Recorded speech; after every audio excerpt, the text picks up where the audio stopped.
നമസ്കാരം. കേരളത്തിൽ BJP ഏറ്റവും അധികം പ്രതീക്ഷ വെച്ച് പുലർത്തുന്ന മണ്ഡലങ്ങളിലൊന്നാണ് തൃശൂർ എന്ന് പറയുന്നത്. പ്രധാനമന്ത്രി നരേന്ദ്രമോദിയുടെ സന്ദർശനം കൊണ്ട് ഇതിനോടകം തന്നെ തൃശൂർ ദേശീയ തലത്തിൽ പോലും ശ്രദ്ധ നേടിയിട്ടുമുണ്ട്. ഇവിടെ കൈമെയ് മറന്നുള്ള പ്രവർത്തനത്തിൽ തന്നെയാണ് BJPയുടെ എല്ലാ നേതാക്കളും അണികളും.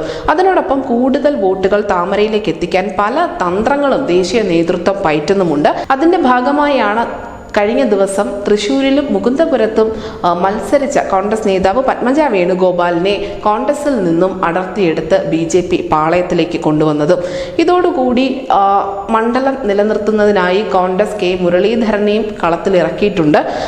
എന്നാൽ ഇതുകൊണ്ടൊന്നും BJPയുടെ നീക്കം അവസാനിക്കുന്നില്ല എന്നുള്ള റിപ്പോർട്ടുകളാണ് ഇപ്പോൾ പുറത്തു വരുന്നത്. കാരണം വരും ദിവസങ്ങളിൽ ഇടതിൽ നിന്നും വലതിൽ നിന്നുമുള്ള കൂടുതൽ നേതാക്കളെ BJPയിലേക്ക് എത്തിച്ച് പാർട്ടി വോട്ടുകളിൽ വിള്ളൽ വരുത്താൻ തന്നെയാണ് കേന്ദ്ര നേതൃത്വം ലക്ഷ്യം വെക്കുന്നത്.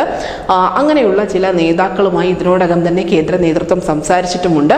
ഒരേ സമയം ഇടതിനെയും കോൺഗ്രസിനെയും വെട്ടിലാക്കുകയും അതുവഴി മുന്നേറ്റം ഉണ്ടാക്കുകയും ചെയ്യുക എന്നതാണ് BJP മെനയുന്ന ഏറ്റവും പ്രധാനപ്പെട്ട തന്ത്രം.